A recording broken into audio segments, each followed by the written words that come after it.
अगर सावन के महीने में सोमवार पड़ जाए, श्रावण के महीने का सोमवार पड़े और श्रावण के महीने के सोमवार के दिन अगर नाग पंचमी पड़ जाती है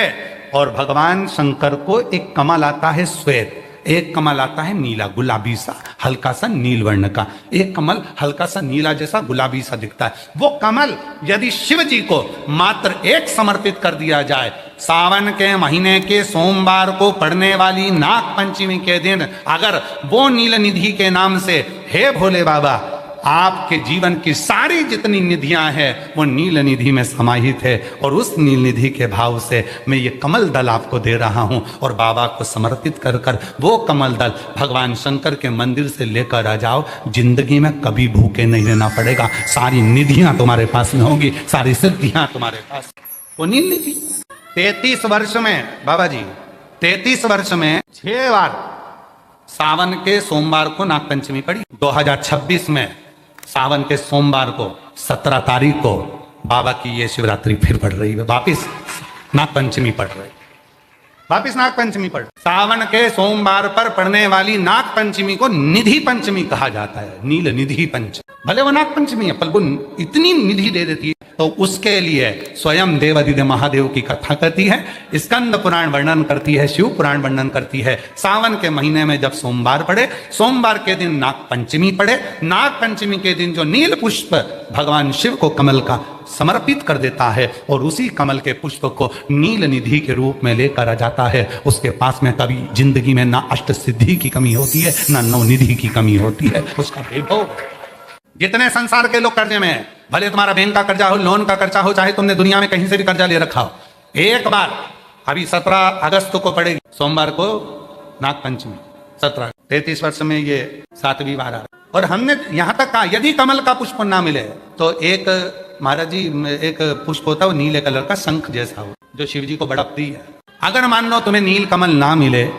नील कमल प्राप्त ना हो, कहीं सरोवर तालाब में अभी बहुत बारिश हो रही है, कहीं जाना नहीं, नील कमल नहीं मिल रहा है, तो ये नीला पुष्प अगर आपको मिल जाए, एक बार नील निधि के नाम से शिव को समर्पित करना और बाबा को समर्पित कर कर उसी को वापिस लेकर आना। बाबा मेरे घर में अष्ट सिद्धि नव निधि निवास करे, कृपा करना। 1 साल के अंदर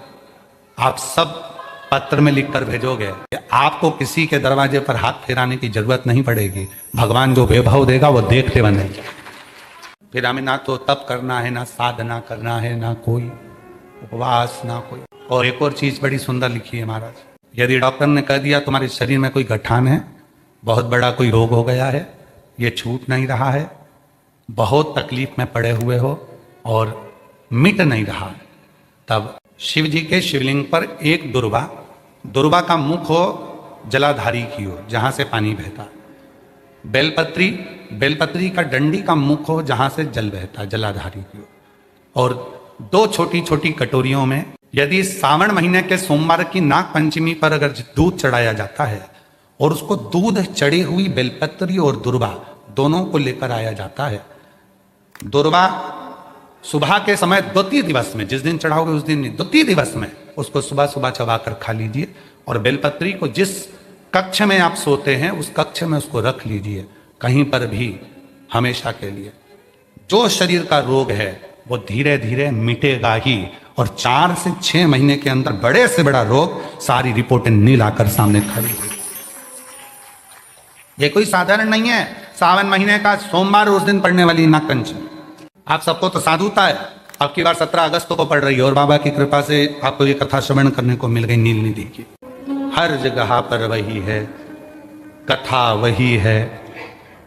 जल भी आप चढ़ा रहे हो, दूध भी आप चढ़ा रहे हो, बेलपत्र भी चढ़ा रहे हो, पर तरीके अलग है। बाबा जी कई लोग कहते हैं कि हम तो पहले भी जल चढ़ाते थे, हम तो पहले भी बेलपत्र चढ़ाते थे, आप लोग भी चढ़ाते थे पहले भी जल, पहले भी बेलपत्र चढ़ाते थे, पहले भी पूजन करते थे, तो अब ऐसा क्या होने लगा कि अब लोग जल चढ़ाते हैं, अब लोग बेलपत्र चढ़ाते हैं और उनकी मनोकामना पूरी हो जाती है। पहले भी लोग जल चढ़ाते थे, पहले भी मंदिर जाते थे, फिर आज के जमाने में ऐसा क्या कर दिया जो दुनिया के लोगों के काम होने लगे? हुआ कुछ नहीं, शिव महापुराण ने यही करा। शिव कथा में बेलपत्री सब चढ़ाते थे, जल सब चढ़ाते थे, पर उसको चढ़ाने का जो तरीका है बस वो आपने अपनी जिंदगी में उतार लिया और उसका फल मिलना प्रारंभ हो गया। सावन के महीने में जो सोमवार है उस दिन नाग पंचमी, उस दिन नील निधि का प्रयोग करिए। आप कितने भी, हम तो यहां तक कहेंगे जितने किसी ना किसी रूप में कर्ज, अगर सावन के महीने में सोमवार पड़ जाए, श्रावण के महीने का सोमवार पड़े और श्रावण के महीने के सोमवार के दिन अगर नाग पंचमी पड़ जाती है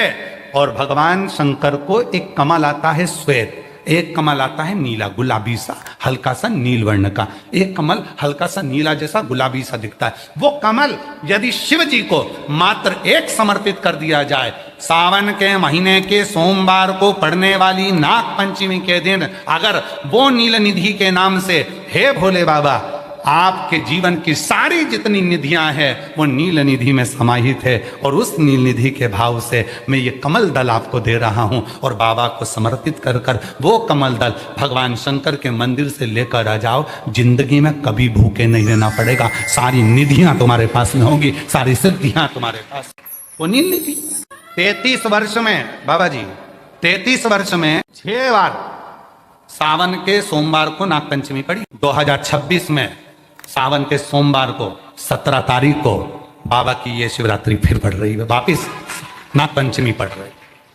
वापिस नाग पंचमी पड़। सावन के सोमवार पर पड़ने वाली नाग पंचमी को निधि पंचमी कहा जाता है, नील निधि पंचमी। भले वो नाग पंचमी है पर वो इतनी निधि दे देती है, तो उसके लिए स्वयं देवादिदेव महादेव की कथा करती है, स्कंद पुराण वर्णन करती है, शिव पुराण वर्णन करती है। सावन के महीने में जब सोमवार पड़े, सोमवार के दिन नाग पंचमी पड़े, नाग पंचमी के दिन जो नील पुष्प भगवान शिव को कमल का समर्पित कर देता है और उसी कमल के पुष्प को नील निधि के रूप में लेकर आ जाता है, उसके पास में कभी जिंदगी में ना अष्ट सिद्धि की कमी होती है ना नवनिधि की कमी होती है, उसका वैभव। जितने संसार के लोग कर्जे में हैं, भले तुम्हारा बैंक का कर्जा हो, लोन का कर्जा हो, चाहे तुमने दुनिया में कहीं से भी कर्जा ले रखा हो, एक बार अभी 17 अगस्त को पड़ेगी, सोमवार को नाग पंचमी, 33 वर्ष में ये 7वीं बार आ रहा। और हमने यहां तक कहा यदि कमल का पुष्प ना मिले तो एक महाराज जी एक पुष्प होता है वो नीले कलर का शंख जैसा हो, जो शिव जी को बड़ा प्रिय है। अगर मान लो तुम्हें नील कमल ना मिले, नील कमल प्राप्त ना हो, कहीं सरोवर तालाब में अभी बहुत बारिश हो रही है, कहीं जाना नहीं, नील कमल नहीं मिल रहा है, तो ये नीला पुष्प अगर आपको मिल जाए, एक बार नील निधि के नाम से शिव को समर्पित करना और बाबा को समर्पित कर कर उसी को वापिस लेकर आना। बाबा मेरे घर में अष्ट सिद्धि नव निधि निवास करे, कृपा करना। 1 साल के अंदर आप सब पत्र में लिख कर भेजोगे, आपको किसी के दरवाजे पर हाथ फेराने की जरूरत नहीं पड़ेगी, भगवान जो वैभव देगा वो देखते बनेगा। फिर हमें ना तो तप करना है, ना साधना करना है, ना कोई उपवास, ना कोई। और एक और चीज बड़ी सुंदर लिखी है महाराज, यदि डॉक्टर ने कह दिया तुम्हारे शरीर में कोई गठान है, बहुत बड़ा कोई रोग हो गया है, ये छूट नहीं रहा है, बहुत तकलीफ में पड़े हुए हो और मिट नहीं रहा, तब शिव जी के शिवलिंग पर एक दुर्वा का मुख हो जलाधारी की ओर जहां से पानी बहता, बेलपत्री का डंडी का मुख हो जहां से जल बहता,